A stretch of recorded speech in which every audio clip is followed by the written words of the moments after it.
Arratsalde-on danoi, ongi etorri Otsaieko pleno honetara. Hasingo ga nahi dozunean, Kontxi.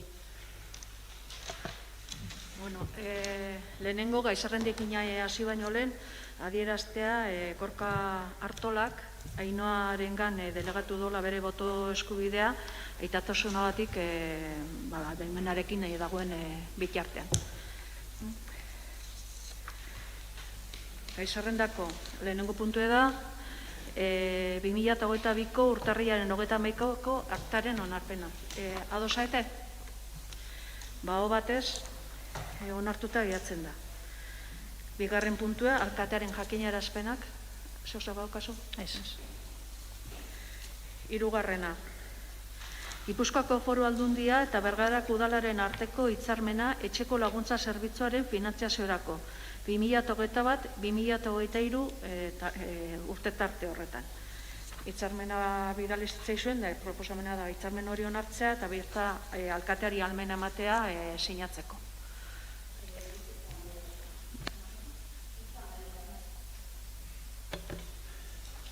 Entzuten da bai. Bueno, hitzarmen honen harira, hainbat zehaztapen itxea nahiko ginuke. Etxeko laguntza zerbitzua 12/2008 legean arabera udalaren eskumenekoa da.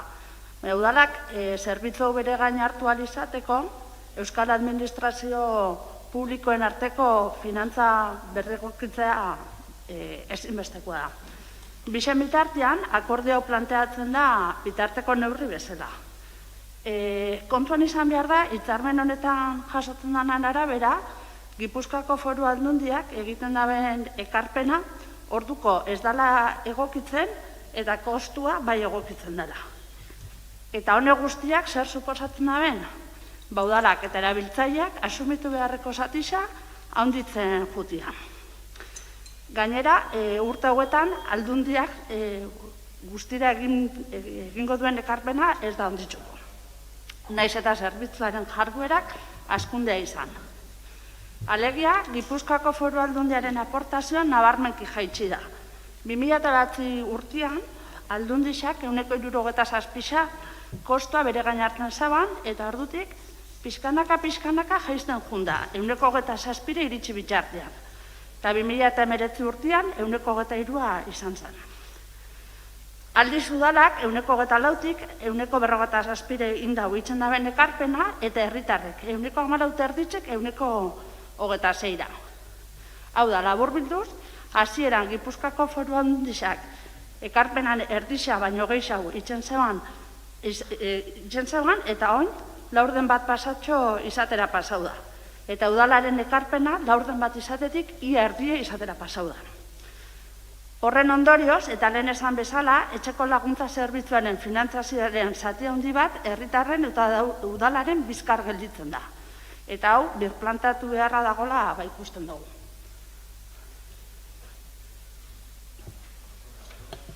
Bueno, hitzarmena onartzaren aldeko botoak, aho batez onartuta geratzen da.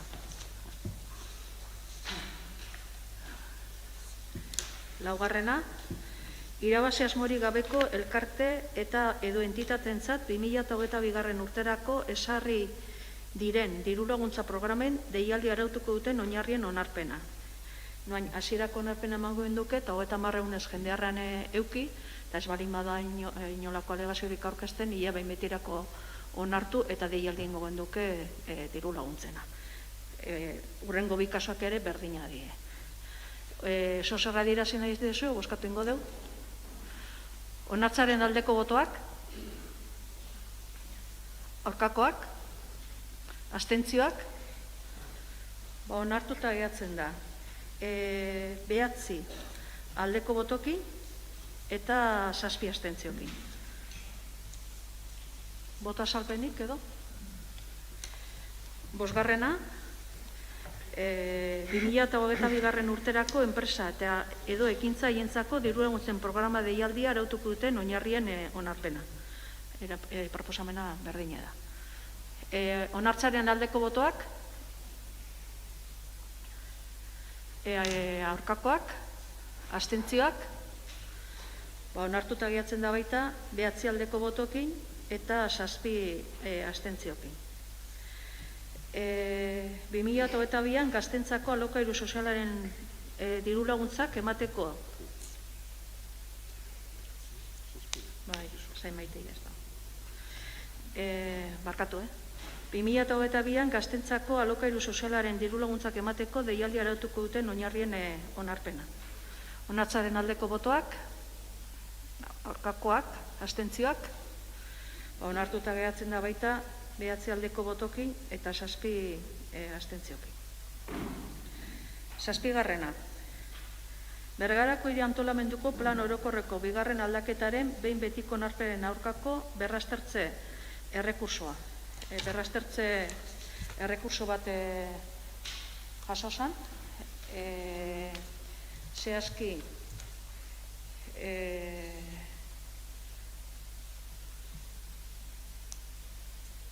San Antonio Iruko Jabe Komitatean izenean aurkeztutakoa, eta proposamena da. Xabier Jaregiren txostena onartu eta ondorioz aurkeztutako berraztertze errekurso hori ez onartzea. Bozkatu ingo dugu. Proposamen hori onartzaren aldeko botoak, baho batez onartuta geratzen da. 8. Bergara 2030 plan estrategikoko Bergara 2030 plan estrategiko jasangarriaren onarpena.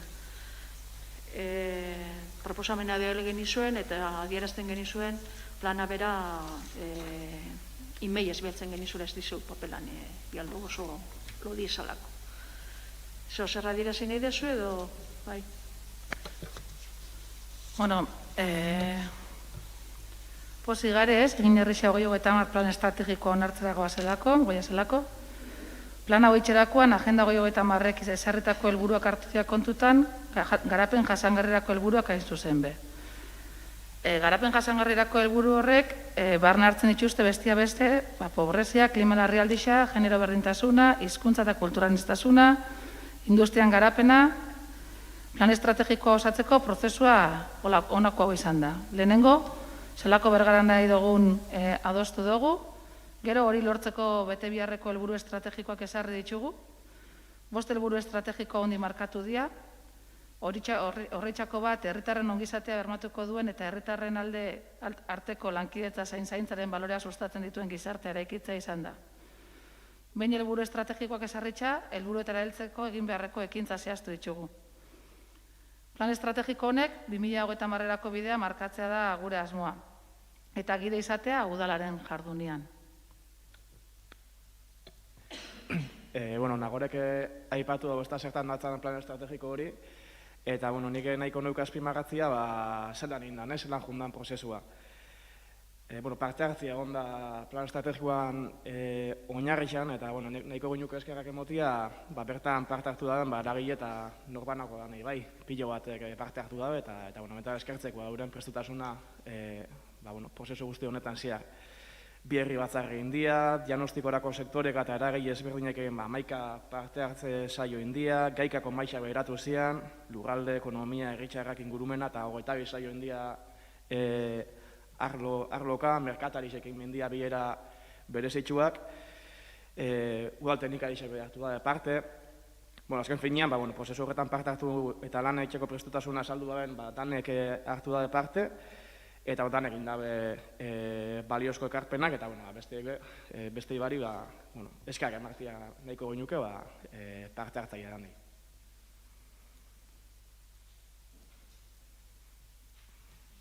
Boskatu ingo dugu. Plana onartzaren aldeko botoak, aurkakoak, abstentzioak, onartuta gehatzeta. 9 aldeko botokin, 6 aurkako eta abstentzio batekin. 6.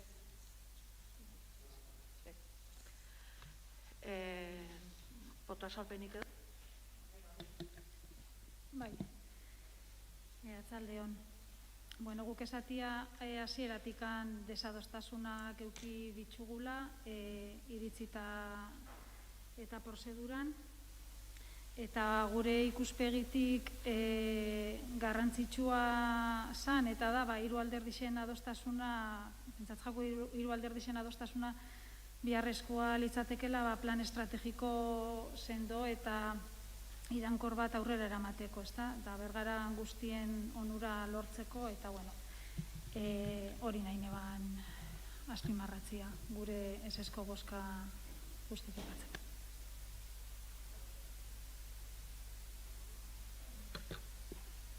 Bueno, asmoa bazan, ez da, adostasun sendo batekin itia plan estrategiko hau, eta, bueno, hasiretara joan da Gipuzkoako Foru Aldundiko parte eta zuzendaritza lagunduta prozesu baten genuen, ez da, plan estrategikoa nola gauzatu adosteko alderdi guztion artean.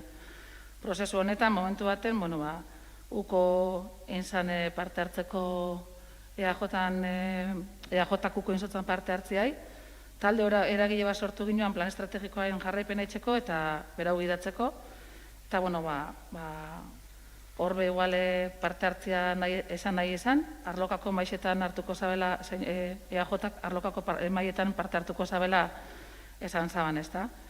Bueno, guk nahiko genuke azpimarratu nahi izan da benakin lan itxeko plan estrategiko bat izan dela, eta bueno, parte hartzia handixe izan dela, eta horrekin pozik geratzen gala, baina, bueno, bai izan dela hasieratik adostutako prozesua nahiko ginukela gube bai, baina, bueno, hasieratik egon zala, ez, beste elekzio bat.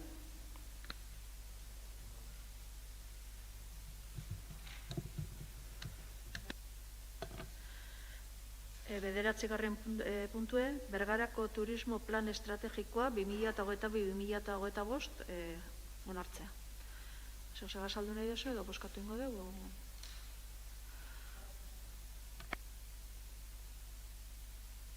Boskatu. Onartzaren aldeko botoak, aurkakoak, abstentzioak, onartuta geratzen da. 9 aldeko botokin eta 7 abstentziokin. Boto azalpenik norbaitek? Bai. Bueno, nik gehitzi eropartekatzia guk dakizuen bezala bi proposamen egin izan ditugula azken 3 urtetako aurrekontuetan, ez da bat San Pedroko gaingekin lotuta eta turismo planeko, bueno, horrekarpena jasotzeko, lusatzeko aukera izan ginuan nian bueno, partekatu ginuan zuekin, eta, bueno, atiak zabalik geratu ziran, gauzatzen hasten danian, ja orduan gauza zehatzak orduan jasoko diralata, ez da? Orduan, bueno, gure abstentzioa horretxe gaitxikan, bueno, guk jarraitzen dugu prest parte hartzeko eta lanian eitzeko, eta, bueno, ia proposamen honek lortzen duen bebai gauzatzia, guretako garrantzitsua diralako bebai.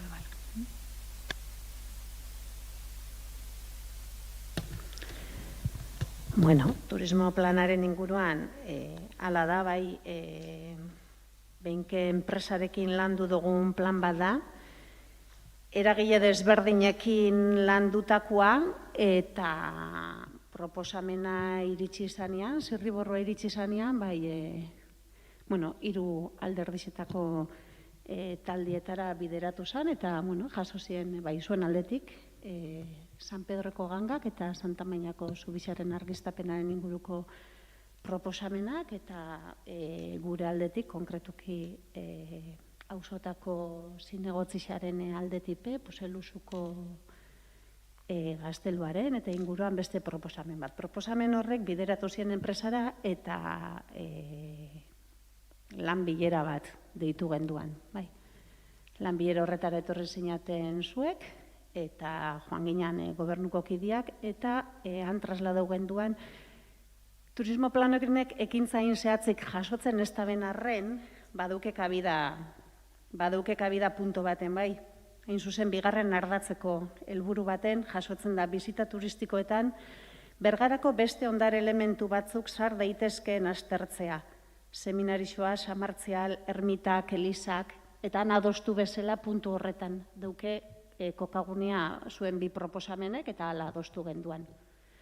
Besteik barik, nik bai jarri nahiko nuke balorian gaur onartzen dugun turismo plan hau, bada Bergarak azterketaren bat noizbaitzen ja zeukan, baina turismo planik bere horretan lehenengo aldiz da onartzen dela. Bergarak badauka eskaintzeko asko, garatzeko asko, eta besteik barik balorian jarri hori, hemendik aurrera baliabidea jarri beharko ditugu, hori dana garatzen hasteko, sekuleuki ez dugun teknikari baten kontratazioa beharko dugu, eta lanketa horretan, ikusiko gara, eta ingo ditugu egin beharreko lanketak zehaztasunez. Besteik barik.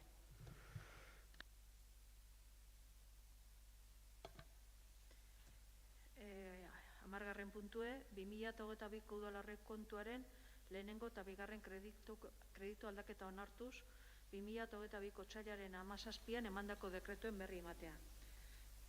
Dekretuek bialdu zitzaizuen, bia Agorrosingo futbol zelairako, eta besterik gabe jakitun izateko. 11garrena, Bergara Kirol Elkartearen maileguaren onarpena eta Agorrosinen Bergara Kirol Elkarteak dituen bifinken doaintza eskaera. Bergara Kirol Elkartea prest dago, Bergarako udalari aurreratzeko 150.000 euro datorren urteko aurrekontua onartzen denaren itzultzekotan, horren inguruko hitzarmen bat dago, bidali zitzaizuena, eta bestalde 2019an adostutako hitzarmenari jarraituz, ia plana, proiektua onartu da, eta noain lizitazioa deitu horretik, doaintza inbeharko loeke finkana. Eskara ekentzai doaintza hori etxeko. Eta beste puntu bat erabaki proposamenean da, alkateari almen ematea, bai hitzarmena eta bai doaintzaren inguruan firmatu behar dien dokumentu danak sinatzeko. Hori esan da sosor esan idezio, boskatu ingo du. Proposamena onartzaren aldeko botoak, hau batez, onartuta gehatzen da. Norbait bota salpenik? Bai. Aipatzia, naiz eta pandemiak udalan aurrekontutan eragin daben eta ondorioz proiektutan, alde guztien borondateakin lortu dugula proiektu hau aurrera etaratzia, eta bai aipatzia nahiko nuke doaintza honekin herrixak irabazten da bena. Herrixak irabazten da lursail bat, esana esku pribatutan zeuana, eta bertan futbolaren baldintzako betiaz gain, irabazten dien metro karratutan be, herriko beste kirol eskaintza ezberdinen biharrak asetzeko aukera be emongo dabela proiektu berri honek.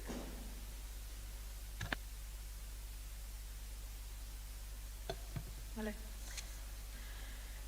12garrena, San Pedro parrokiako organoa berritzeko udalak emango lukeen dirulaguntzaren eta dirulaguntza hori arautzen duen hitzarmenaren onarpena. Udalak 60.000 euro emango dituzke, 40.000 euro 2021ko aurrekontuaren kontura, beste 10.000 aurtengo aurrekontuaren kontura, eta azkenik beste 10.000 2023ko aurrekontuaren kontura. Hitzarmenean zehazten da ordainketak eta nola ingo dian, ez dakiz zer azaldu nahi baduzu, bestela bozkatza pasoko inake. Onartzaren aldeko botoak, bago batez, onartuta gehatzen da.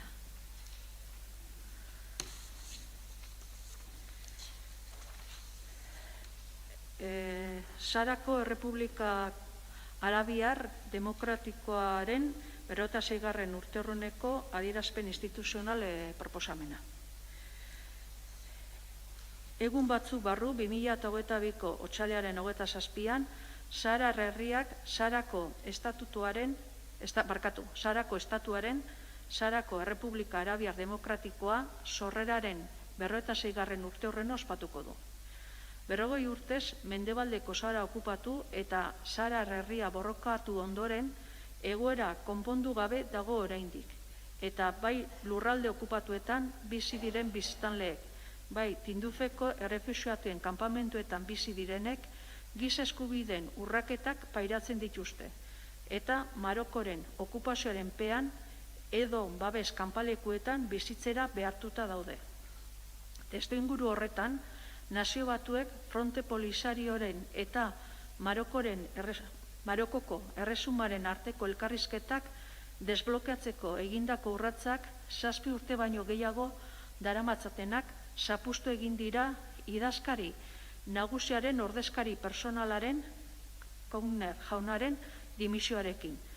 Marokok etengabeko xantaia egin duelako eta Nazio Batuen erakundeko segurtasun kontseiluko kide diren herrialdeek ez dutelako ekintzarik egin.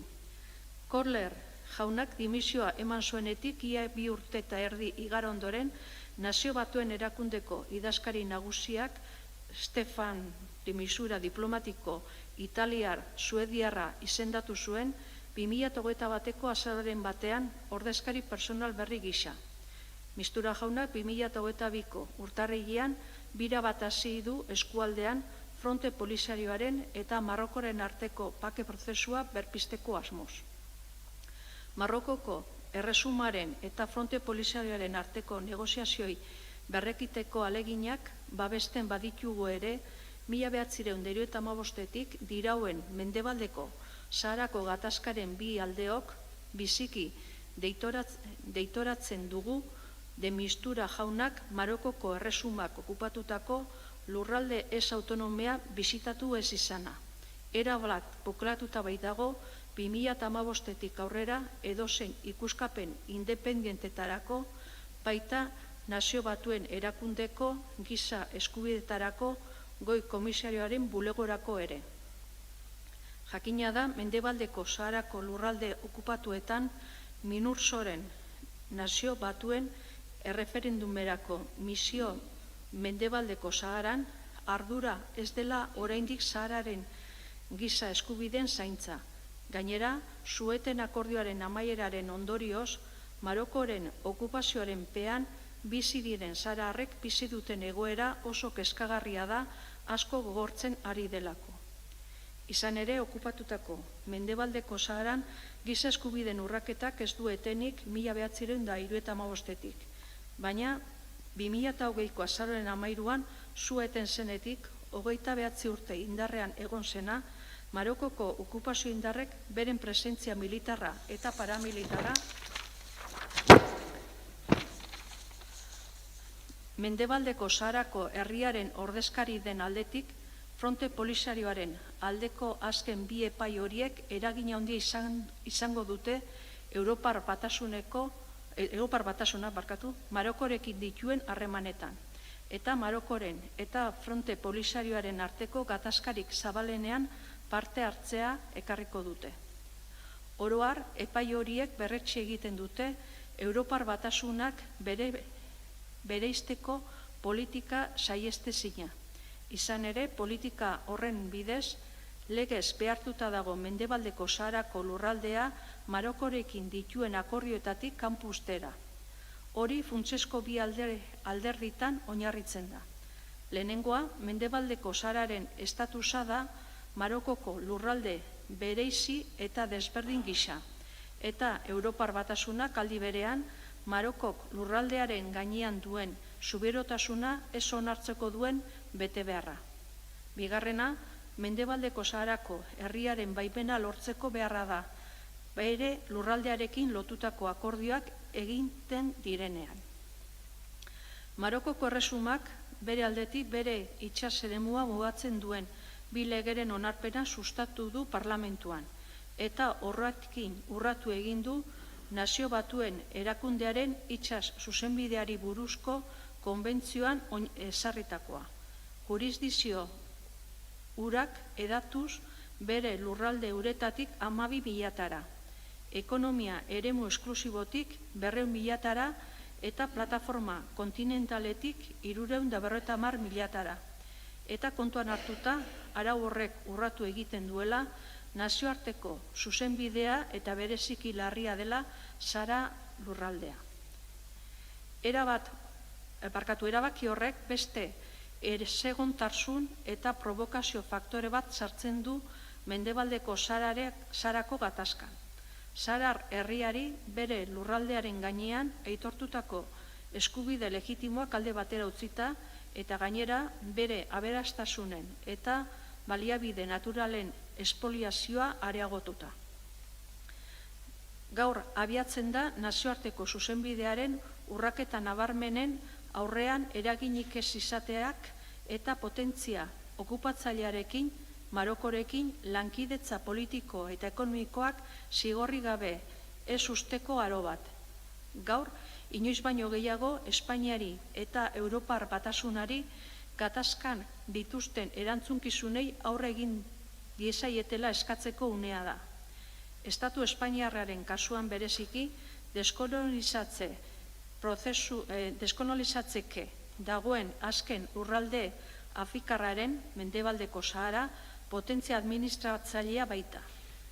Era berean oso beharrezkoa da misio instituzional desberdinen lana, lurralde okupatuetan Sahararen aldeko adierazpen, bilera, elkartze eta manifestazio eskubideen urraketa larriak egiaztatzeko, eta nazio batuen ebazpenak betetzeko eta giza eskubideak errespetatzeko exijitzeko.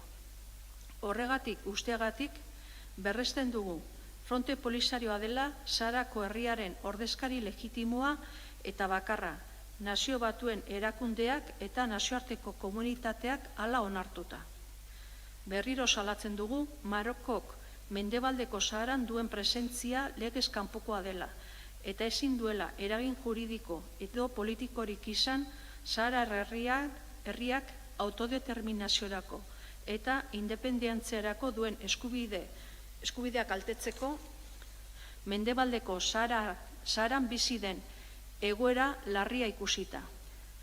MINURSOK, nazio batuen erreferendumerako misioa Mendebaldeko Saharan, bere funtzioak zabaltzeko eskatzen dugu berriro. Hori dela eta nazio batuen erakundeari eskatzen diogu misioari ahalmena eman diezaiola Marokok okupatutako lurraldeetan Sahararen giza eskubideak zaintzeko eta babesteko. Europar Batasunari exijitzen diogu Marokoko erresumarekiko lehentasunezko akordioan ezarritako giza eskubideak errespetatzeko klausula gauzatzeko. Emakume Sahararen batasun nazionalarekin dugun lankidetza politikoa indartzen dugu. Errefuxiatuen kanpalekuetan betetzen duten paper erabakigarri eta funtseskogatik. Eta aldi berean, giza eskubideen urraketaren biktima diren eta Marokok okupatutako lurraldeetan desagertutako emakumei erreferentzia berezia egiten dieten. Ikusezintasun egoerari buruzko deialdia egiten diogu. Euskal erakunde publikoei eskatzen diegu Tindufeko kanpalekuetan dauden errefuxiatuei eta lurralde okupatuetako sahararrei laguntza solidarioa eta humanitarioa ematen jarraitzeko eta areagotzeko. Espainiako estatutuak Mendebaldeko Saharako egoerarekin duen erantzunkizun legal eta politikoaz jabetuta dei egiten diogu Espainiako gobernuari. Bat, ofizialki adierazi dezala Madrilgo akordioak erabat deseusat direla eta adierazpen horrekin bat etorriz Sahar herriak bere autodeterminaziorako duen eskubide legitimoa defendatzeko beharrezkoak diren ekimen politiko guztiak sustatuko dituela. Espainiko estatutuak ofizialki aitortzen du Madrilgo akordioak 1995ko azaroaren 14an sinatutakoak ez zuela lurraldearen gaineko subiranotasuna transferitu eta ez ziela sinatzaileei potentzia administratzailearen izaera eman. Baldintza hori Espainiak berak bakarrik ezin du bere kabuz transferitu eta beraz ez luke aldatuko Mendebaldeko Saharak nazioartean duen deskolonizatzeke dagoen lurralde ez autonomo gisa duen izaera. Bi, Espainian Fronte Polisarioaren ordezkaritzari estatus diplomatikoa ematea. Sarako herriaren ordezkari bakar eta legitimoa den aldetik, Nazio Batuen erakundeak hala onartuta. Era berean, Sarako Errepublika Arabiar Demokratikoa aitortzeko eskubidea. 3. Sarako errefuxiatu kanpalekuetan dagoen egoera humanitario larriaren aurrean lankidetza eta laguntza humanitarioa areagotzea, bai errefuxiatuen kanpalekuetan, bai lurralde liberatuetan. Kezkaz egiaztatu baita Espainiako Lankidetza Agentziaren ekarpenak murriztu egin direla azken urteotan. Era berean, Mendebaldeko Sarako Europako funtsen gehikuntzan eragitea. 4. Enpresa publiko eta pribatuek nahita ez errespetatu eta aplikatu behar dituzten Europar Batasuneko justizia auzitegiaren epaiak derrigortzat deklaratzea. Mendebaldeko Sarako lurraldean, itsasoan eta lehorrean baliabide naturalak esploratzea eta ustiatzea Sarar herriarekin adosteko oinarria ezartzen dute. Zer adierazi nahi dezu edo buska. Onartzaren aldeko botoak? Bueno, batez, onartuta gehatzen da adierazpen instituzional hau. Beste adierazpen instituzional bat dago, 3 taldek adostu dezuena, martxoaren 8 dalata. Eta honako da. Berdintasunaren legea berriztea, berdintasunaren aldeko konpromisoa indartzea. Urtero bezala, martxoaren 8an, emakumei historikoki usurpatu zaizkien eskubideak lortzeko egindako borroka anitzen, esanahia gogora ekarri eta aldarrikatu nahi dugu. Borroka horiek zalantzari gabe emakumeen bizitzako hainbat arlotan aurrerapen handiak lortzen lagundu dute, eta emakumeen, elkarteen eta mugimendu feministaren ekarpenik gabe ez ziratekeen posible izango. Norbanakoen, kolektiboen eta erakundeen arteko elkarlana da, nor bere eragin eremutik abiatuta, indarrak batuz eta estrategiak partekatuz helburu bera izanik jomuga. Emakume eta gizonen berdintasuna lortzea.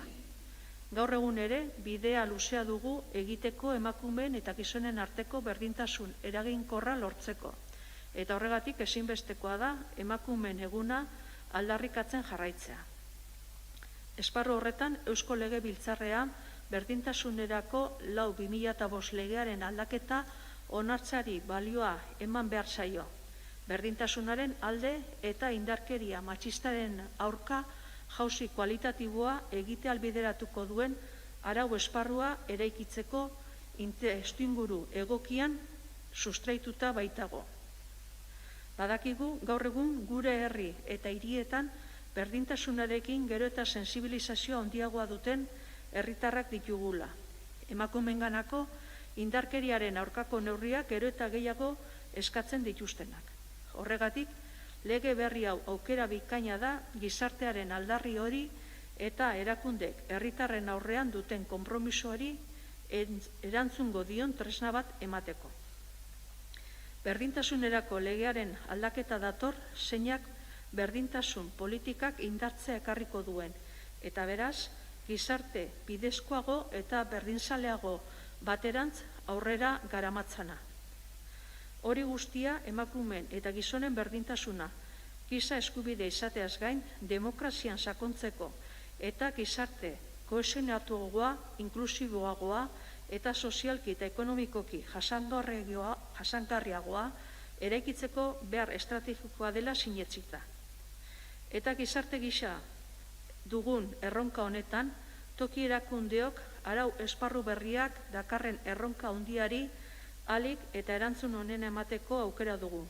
Beti ere herritarrekin eta tokiko elkarte eta mugimendu feministarekin lankidetza estuan. Toki entitatek berdintasunarekin eta emakumeen aurkako indarkeriarik gabeko gizartea iraikitzarekin duten konpromisoa argia izan da. Azken 15 urteotan eta 4/2005 legeari erantzunez, Euskadiko udalak, egiturak, aurrekontuak eta sarea sortuz joan dira berdin sareetik tokiko komunitateen eta euskal herritar guztien beharrei eta eskerei erantzuteko. Aldi berean, beharrezkoa da aurrera egiten jarraitzea, hobetzen jarraitzea eta udalerriei batez ere txikienei erronka horiei aurre egiteko tresnak ematea. Honako hauetan sakondu behar dugu, politika publiko guztietako berdintasunaren zeharkakotasunean, emakumeen ahalduntzean, zaintza lanak ikustarazi, baloratu eta partekatuko dituen gizarte baten eraikuntzan, gizonak berdintasunean inplikatzean, pobreziaren feminizazioa gutxitzean, emakumeen sexu askatasunaren alde eta hezkuntzan emakumeentzako bizitza askea eraikitzeko balioak aldatzeko tresnarik eraginkorrena den aldetik. Horregatik, martxoaren 8an, Bergarako udalak konpromisoa hartu du berdintasunaren arloko politiken eta zerbitzuen diseinuan eta plangintzan aurrera egiteko, dagokion jarraipen eta ebaluazio mekanismoak bultzatzeko eta indartzeko, bai eta arauak, jarraibideak eta gidalerroak egiteko ere. Lege honetan eta lege hau garatzeko araudian ezarritakoa beren eskuhartze eremuetara zehazteko eta egokitzeko, eta behar diren baliabideak emateko. Zehazki konpromisoa hartu nahi dugu honako erronka hauetan pixkanaka aurrera egiteko. Berdintasun politikak garatzeko baliabide ekonomikoak, personalak eta teknikoak indartzea. Berdintasunaren aldeko lanean generoaren eta giza eskubideen ikuspegia indartzea, bai eta udaleko arloen arteko koordinazioan ere. Administrazioko langileen berdintasunari buruzko barne prestakuntza bultzatzea, oinarrizko, derrigorrezko eta etengabeko prestakuntza plana progresiboki planifikatuz. Emakumeen aurkako indarkeria matxista mota guztien biktimei arreta emateko sistema zabaltzea, gure eskumenen esparruan detekzio goiztiarreko sistema hobekuntzan aurrera eginez, neurri guztien erdigunean biktimen eskubideak eta haien ahalduntzea kokatuz, eta biktimen erreparazio eskubidearen aitorpena aintzat hartuz. Ikuspegi intersekzionalaren integrazioan aurrera egitea, emakumeen eta gizonen berdintasunaren arloko eskuhartze publiko osoaren ikuspegi inspiratzaile gisa. Herritarren sensibilizazioan sakontzea, gizartea kontzientziatzeko eta emakumeak ahalduntzeko kanpaina eta programa instituzionalak daudela bermatuz, bereziki gizonak eta haurrak. Berdintasunaren aldeko eta emakumeak ahalduntzeko neurriak osotasunean garatzen jarraitzea, mugimendu feministaren parte hartzea bultzatuz eta haien ekarpenak sartuz. Erakundeen akordioak eta koordinazio sistemak eta protokoloak hobetzea eta aldian eguneratzea. Martxoaren 8 dela eta herritar orori dei egiten diogu udalerrian antolatutako mobilizazioetan parte har dezan. Onartzaren aldeko botoak? Aho batez, onartuta gehatzen da. Beste mozio badao, konsumitzaile zaurgarriei arreta personalizatzea ematearen inguruan baita 3 udal taldek adostutakoa, eta honela dio. Bergarako udaleko EH Bildu, EAJ, PNV eta PS Euskadiko Ezkerreko taldeek indarrean dagoen legediaren babesean honako mozio hau aurkezten dute udalbatzan eztabaida eta onar dadin. Zioen azalpena. Azken urteotan kontsumitzaileen eta erabiltzaileen eskubideak bereziki zaurgarrienen eskubideak babesteko zenbait arau txertatu da legedian. Nolanahi ere, kontsumitzaileen eta erabiltzaileen kontseiluak aditzera ematen duenez, indarrean dagoen araudiak ez du espero zen emaitza lortu, eta esperientziak erakutsi du bezeroari arreta emateko zerbitzu gehienek gabezia handiak dituztela. batzuetan interesatuak eta konsumitzaileak eta erabiltzaileak zaurgarritasun eta babesgabetasun posizio barkaezinean kokatzen dituztela.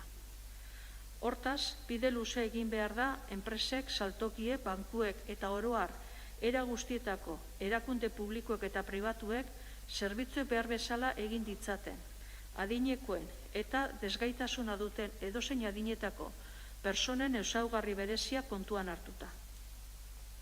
Enpresa eta erakunde publikoek eta pribatuek alderdi askotan eman diezaizkiekete errestasunak adinekoei edo mugikortasun zailtasunak dituzten personei, gaitasun kognitiboak dituzten personei edo zentzumen aniztasuna duten personei, giza tratuan, aditasuna, errespetua, bezeroarekin komunikatzeko gaitasuna, bezeroaren erritmora egokitzea, hizkera argia, bezeroak adierazten duena ulertzeko gaitasuna eta abar. Ingurune fisikoan, irisgarritasuna, erosotasuna, ikusgaitasuna, segurtasuna, produktu edo zerbitzuei buruzko informazio argia eta erraza eskaintzean eta abar. Hala ere, pertsona horiek oro har ingurune digitalean dituzte zerbitzuak erabiltzeko zailtasunik handienak. Zailtasun hori are handiagoa da bide digitala denean produktuak edo zerbitzuak kontratatzeko bide bakarra. Eta gero eta gehiagotan gertatzen ari da. Hala, gertatzen da esate baterako bankaren zerbitzuetan. Estatistika Instituto Nazionalak 2008an egindako banka, elektronikak eta finantza zerbitzuak txostenaren arabera, 75 eta 74 urte arteko personen 122,6ak soilik erabili zuten banka elektronikoa azken 3 hilabetetan. Eta 75 urtetik gorako 9,9,1ek soilik. 5 milioi espainiarrek baino gehiagok ez dakite eragiketak internet bidez egiten. Eta haientzat irtenbide bakarra da eragiketa horiek senide batek edo konfiantzazko pertsona baten esku ustea. Finantza independentzia galtzearen truke.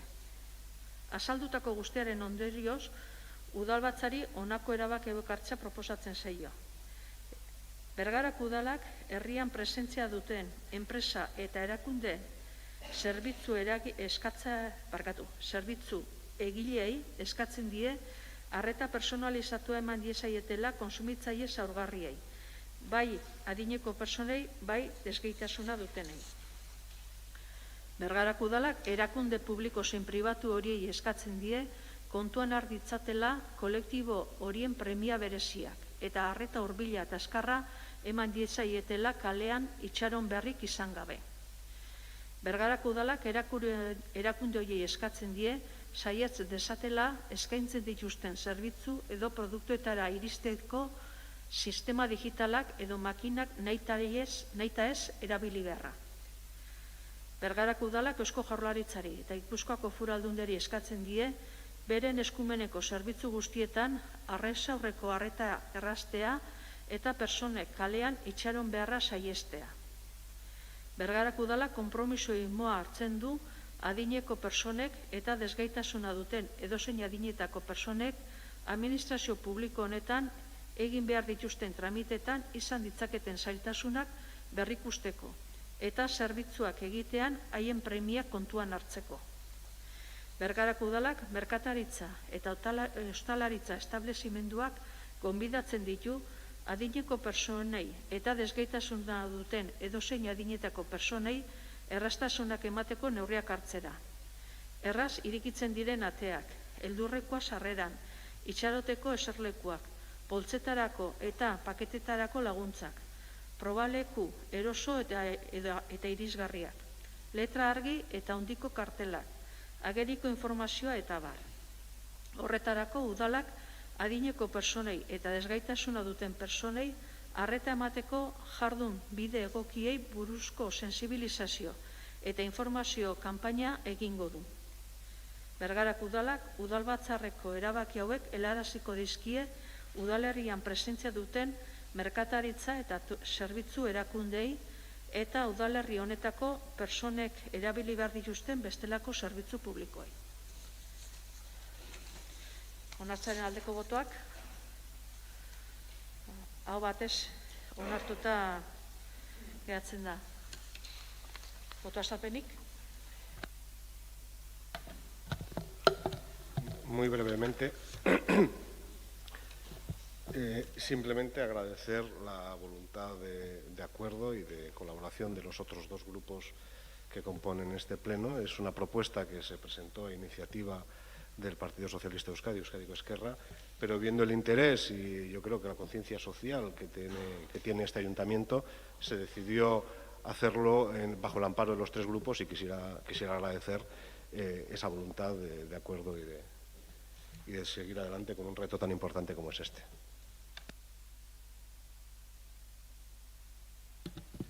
Bueno, alde batetik esan, olako mozio bat edo olako adierazpen bat elkarrekin ateratzea oso erreza izan dela, eskertzea bai olako gai bat ekartzea, ez? Beti zaurgarritasun egoeran daren pertsonak badauzkagulako egunerokotasunean saiatzen garelako kontutan eukitzen, eta olako gai bat ekartzea plenora be, eskertzen da, eta erreza izan da adostasun batera aiagatzi, ez da? Eta, bai, berri honak di olako gauza ekartzea, eta hartzen dugun konpromiso horretan aurrera etxea. Nik beste talde bisak esan da benari gehitzu, oso gai erreza izan da, ez doula denborarik kanbez biharri izan irutaldion artian adosteko, ze hasieratikan argi zekaun irutaldiak, eta posgarritxa da, ez da? Eta danon onerako izango dan honetan pausotxo bat emotia. Eta azkeneko puntua eskara eta galderak.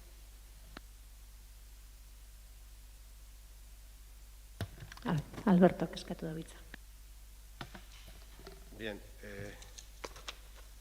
sin más y a la espera de que en los próximos días se pueda, o intentemos al menos, acordar algún tipo de declaración institucional que agrupe a los tres grupos, sí que a la vista de lo que está ocurriendo en Ucrania, mi grupo sí que le gustaría dar su opinión sobre unos hechos sumamente graves, como es que una potencia nuclear haya violado la legalidad internacional y haya comenzado la invasión de un país vecino, al tiempo que ha amenazado con represalias a cualquier otra nación que socorra a dicho país, en un ataque frontal hacia los principios y los valores que han proporcionado a Europa años de estabilidad y también de prosperidad, y que encima es bueno recordar que son unos valores que nacieron de las cenizas de la sinrazón de la guerra que arrasó con millones y millones de vidas humanas entre 1914 y 1915,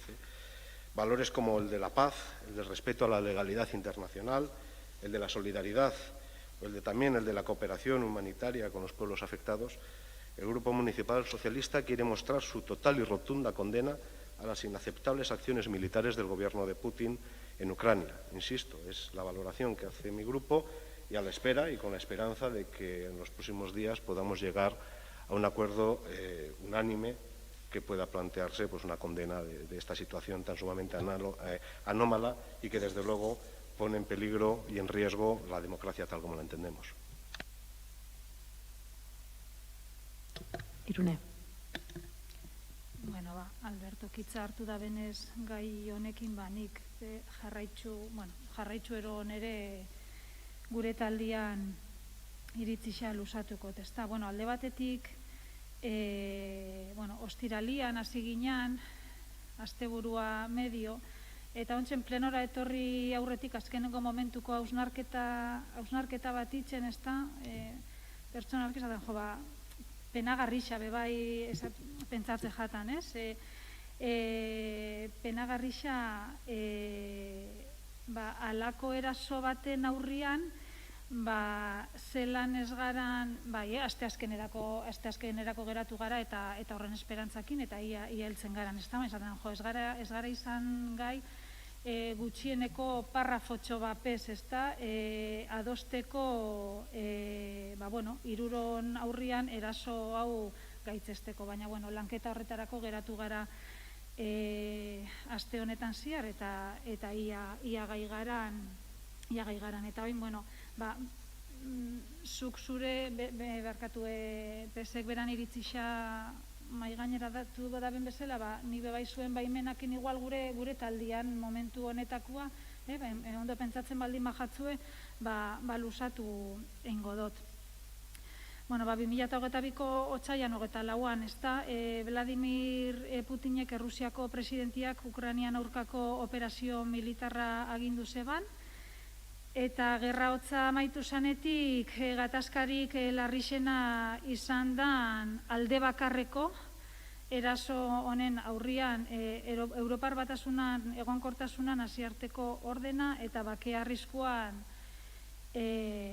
jarri dira.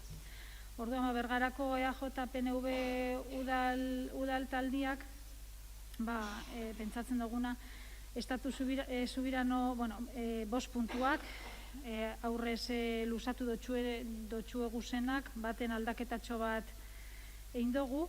Lehenengoa, Estatu subirano baten aurkako gerra ekintza hauek aringarririk gabe kondenatzen ditugu. Bigarrena, Vladimir Putini inbazioa berehala eteteko eta tropa guztiak Errusiara itzultzeko eskatzen diogu. Hirugarrena, Europar Batasuna eta bera osatzen daben herrialdiak hartutako iniziatiba eta ekintzak babestu eta bide hartatik jarrai ditzaten eskatzen diegu. Ukrainiari lagundu eta eraso horren amaiera lehen heldu da idin. Eta lehen hau esan duen bezala, Errusiako tropa erasotzaileak beren herrira bueltau daitezen lehen. Laugarrena, diplomaziara itzultzeko eskatu, bakea berresartzeko eta ondorio suntzitzaile gehiago saiesteko. Eta bosgarrena eta azkena, Europar Batasunari eta nazioarteko komunitatieri Ukrainiako finantza laguntza eta laguntza humanitarioa ematia eskatzen dotzeu.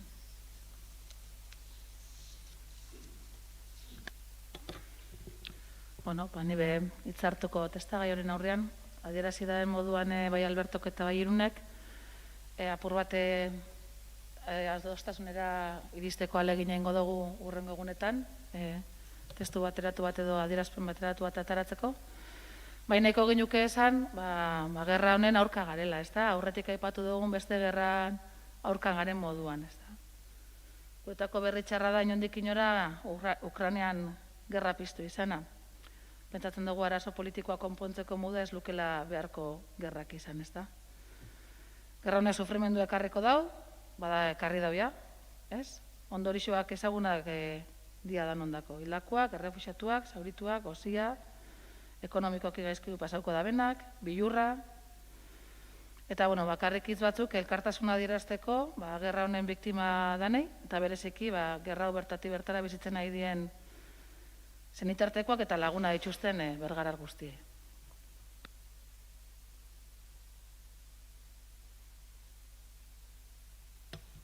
Ez dakit beste gairik dakar zuen edo aurrera ingo dugu bai Irune. Nahi neban galdera bat luzatzia ero mai gaineratzia.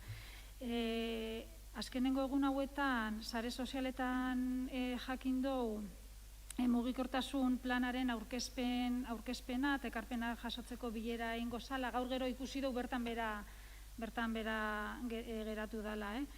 Bai sare sozialetan orduan, bai harritxu dozku, batzordetikan ez dala pasau, eta orduan nire galdera, ero gure galdera, eta oposizioak noiz edukiko aukera plan hori ezagutu eta ekarpenak eitzeko. Agenda arazoa medixo atzeratu edo egin da osteguneko aurkezpen hori. Ez da dokumentu ireki bat eta asmo esan Leber enpresak egin daben planari aurkeztu eta ekarpenak jasotzia, eta karo pasatzia posizioari, gainontzeko talde politikoi eta ekarpenak eitzeko aukera ematia. Eta pentsatu gero, lurralde batzordetik pasatuko dela, eta onarpena emateko, eta hoxe, baina, egitea da, ekarpenak eitzeko tarti edukiko zuela, eta biak bertan bialduko gula dokumentua. Guri bai gustauko jakun, ez dakit, kaleratu aurretik, erogintzat, herritari zabaldu aurretik erogintzat parian, guk bebai zirriboru hori ez badabe, ja 2 urte luze goia zain eta eukitzia.